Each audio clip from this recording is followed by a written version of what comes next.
안녕하십니까 동민 여러분, 동장입니다. 1953년 사상계 6월호 내용을 소개해 드리고 있습니다. 이번 영상에서는 민주국가와 여성의 지위라는 글을 소개해 드리겠는데 여기 보시면 여성문제연구원 창립을 기회로 이렇게 돼 있어서 아마 서울대에서 여성문제연구원이라는 것을 개원했던 모양입니다. 이 당시가 1953년 6월이니까 아직 6.25가 끝나지 않는 그런 시기인데 벌써 여성문제연구원이라는 것을 개원한 거 보면 여기에 참여했던 분들은 이 당시로서는 상당히 진보적인 분들이 아닌가 이렇게 생각되는데 작성자는 김기석이라고 이 당시에 서울대 교수였던 분입니다. 오늘날 그 여성운동 해서 이제 남녀가 조화로운 삶을 이루자에서부터 남성과 여성을 서로 적대시하는 견해에서 그걸 더 넘어서 남성과 여성 이외에 성도 있다라는 범위까지 여성운동의 범위가 상당히 넓은데요. 그런데 이 글에서는 이렇게 다양한 여성운동의 어떤 종착점이 어떤 형태여야 되는지에 대해서 참고할 만한 견해가 있어서 그 부분을 중심으로 여러분들에게 소개해 드리겠습니다. 실제로 제가 대학을 다닐 때만 해도 남녀평등이 꽤 있었어요.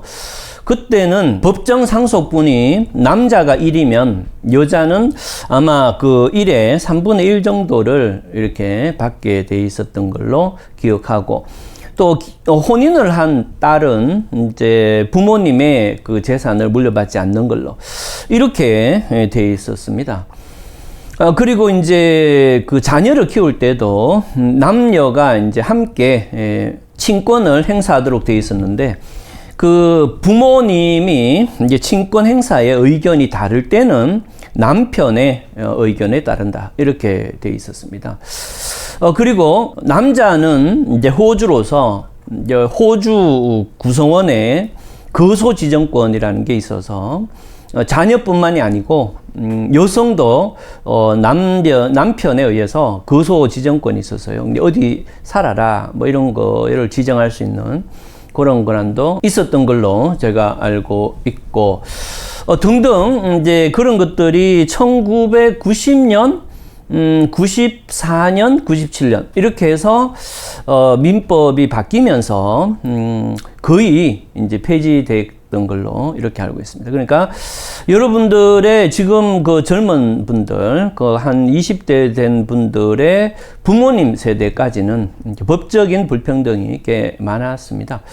지금은 이제 거의 법적인 불평등은 거의 사라진 걸로 이렇게 알고 있는데 어쨌든 간에 지금부터 이 당시에 남녀평등의 관점, 어떻게 남녀평등이 정착되어야 되는가에 대해서 설명을 드리는데 보시면 이때까지 여성은 단순한 남성의 장식이나 재산으로 전락되고 말았다 이렇게 되어 있습니다. 원래는 이제 남녀가 평등한 존재였는데 그 가운데에 빈부격차가 생기는 등의 사유를 거치면서 여성은 단순히 남성의 장식이나 재산으로 전락하는 그런 형태로 차별받았다 이렇게 되어 있습니다. 그래서 보시면 여성의 예속이 그 도를 더해 가면서 쭉 불평등이 이어져 오고 있었다 라면서 이 당시까지의 여성 불평등을 언급하고 그런 다음에 여성이 남성에게 눌리어 왔고 또 눌리어 오고 있다는 것은 도대체 어떤 것이냐. 지금 앞에 여성이 남성에 예속되었고 불평등을 받아왔는데 그러면 이제 불평등 받는다는 것은 어떤 것이냐 라면서 이 사람이 얘기를 하는데 우선 보시면 아내로서의 여성, 어머니로서의 여성은 그 불평등의 대상이 아니었다는 겁니다. 그러니까 남편과 아내로서 이 아내로서 여성, 어머니로서의 여성은 우리들 남성의 영원한 영혼의 고향으로서 존중받는 그런 개념이었기 때문에 남성과 어머니와 아내로서의 불평등, 아니 이 정서적인 불평등은 이제 오히려 남성이 존중하는 그런 형태였다. 그렇다면 이제 여성이 불평등했다는 것은 어떤 거냐 보시면 인간으로서의 여성의 신장을 눌렀다 이렇게 되어 있습니다. 그러니까 어머니로서 아내로서는 자녀와 남편이 동반자로서 살아가는 그런 존중감이 있었지만 같은 인간으로서의 측면에서 여성은 이제 그렇지 못했다 이런 얘기죠. 여성을 구박하는 데 의하여 남성 자신의 성정과 품위를 전락시키는 것. 그러니까 단순히 여성을 이렇게 억압하는 것은 단순히 여성 억압을 넘어서 억압하는 남성 자체의 인간성도 함께 추락하는 그러한 개념으로서 여성의 어떤 불평등이 유지됐다 이렇게 생각을 합니다. 그러니까 여성 불평등은 여성뿐만 아니고 남성 자신의 인성, 성정을 해치는 그런 형태였다 이렇게 되어 있고, 인간 자신의 고귀한 진리가 얼마나 은폐되고 억압되고 매장되고 매몰되고, 계속 보면 남성과 여성은 하늘이 남성과 여성을 이 지상에 아울러 둔 함연한 뜻을 바로 알고 거기에 돌아갈 때 바로 인간성이 남성이든 여성이든 서로 간의 인간성이 회복된다 이렇게 얘기합니다.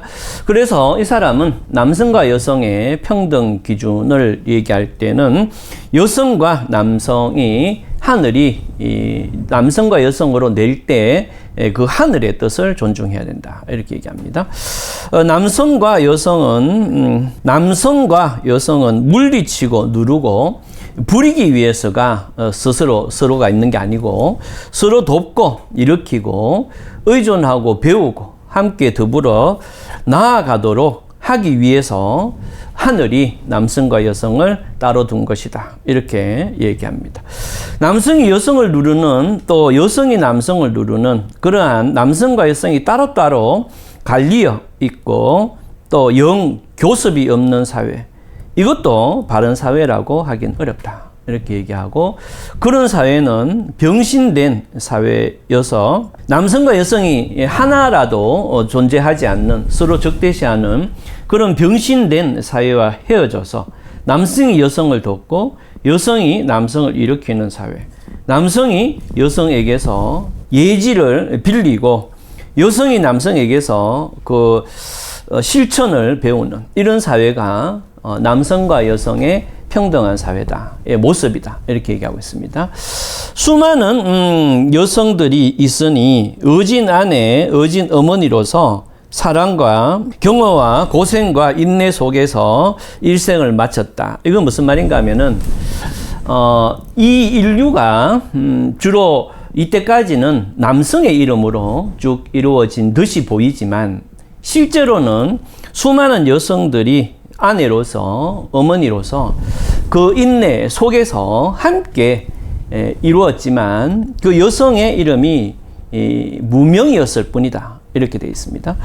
그렇기 때문에 인류의 문화를 그 정경에, 그러니까 그 드러난 남성의 이름으로만 이해해서는 안 되고, 남성만의 공적이라고 우기는 것은 이상한 일이다 이렇게 해서 인류의 발전 과정은 결코 남성 이름으로 주로 되어 있지만 그 남성에 의해서 이루어진 것은 절대 아니다 이렇게 얘기를 하고 있죠. 인류의 역사 위에 나타난 창작과 발견, 그 다음에 발명, 건설, 공적은 누구의 이름에 의하여 전하여 오건 간에 모두 인간의 명의에 있어서 현창되어야 할 것이고, 또 남성 또는 여성의 명의에 의해서 전기될 것이 아니다 이렇게 되어 있습니다. 그러니까 지금까지 인류의 발전은 남자다 여자다 이렇게 이름 붙일 수는 없고 우리 인간의 이름으로 발전돼 왔다 이렇게 하고 그렇기 때문에 그것이 남성 이름으로 돼 있어서 남성 위주가 남성에 의해서 발전돼 왔다라는 것은 적절하지 않다 이렇게 하겠습니다. 과거의 역사는 남녀 불평등의 역사였는데 불평등으로 하여 인류의 역사, 받은 바 손실, 손상이 너무 크다. 여성이 인간으로서 그 존엄한 권리를 찾아야 한다. 이렇게 되어 있습니다. 그래서 이제 이 사람은 주로 여성이 아니고 같은 인간으로서 존중되어야 된다고 하고요.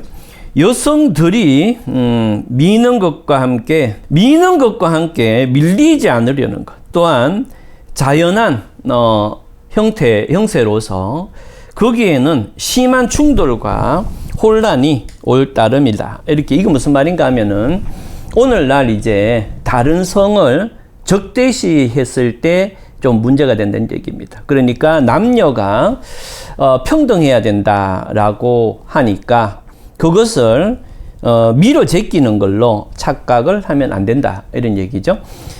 미는 것과 함께 밀리지 않으려는 것, 당연히 이거는 자연의 본성인데 그렇기 때문에 평등으로서 함께 가려는 게 아니고 상대방을 공격을 하게 되면 이 공격에 버텨서 역공을 하는 게 자연의 이치이기 때문에 우리가 상대성에 대해서 평등을 서로 공격하는 형태가 되어서는 안 된다. 이렇게 됩니다. 공격하는 형태가 됐을 때는 어쩔 수 없는 자연의 이치에서 충돌과 혼란이 올 수밖에 없다. 이렇게 얘기를 하고요.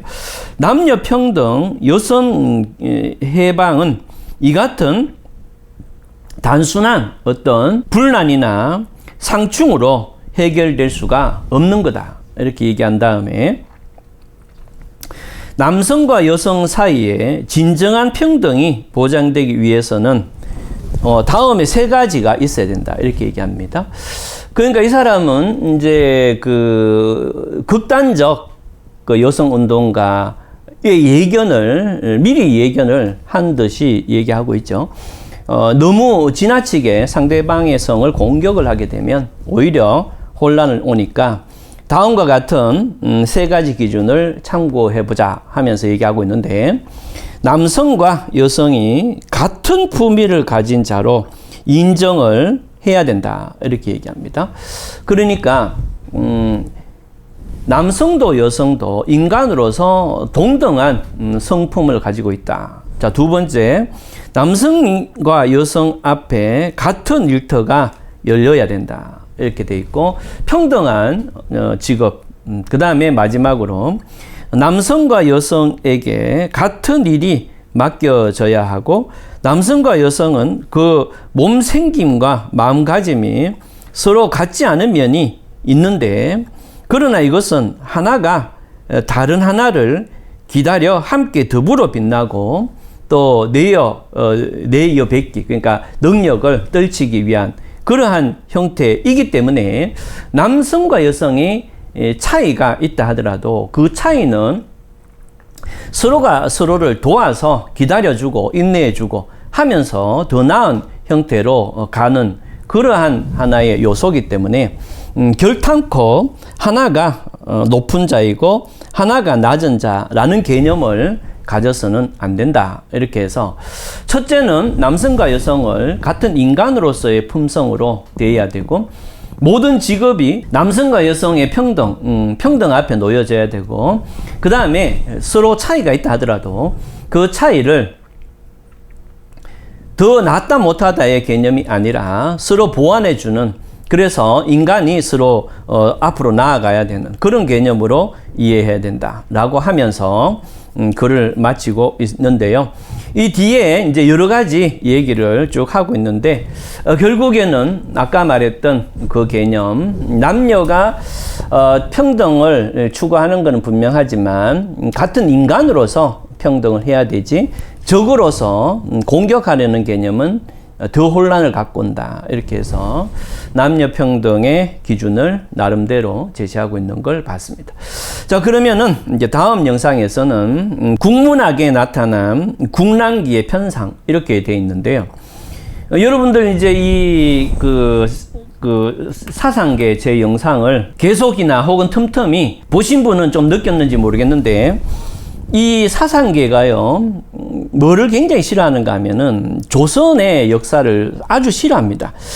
무슨 말인가 하면은 이제 일제강점기에 의해서 국권을 상실했는데요. 그 상실에 대한 원망, 조선에 대한 원망이 글마다 상당히 많이 이렇게 드러나 있습니다.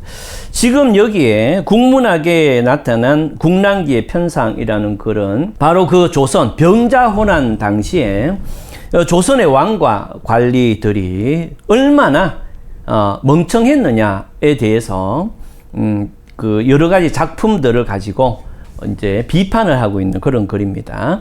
그래서 다음 영상에서는 병자호란 때 이후에 쓰여진 문학 작품을 가지고 조선 왕실과 관리들의 문제점을 비판한 내용 다음 영상에서 알려드리도록 하겠습니다. 감사합니다.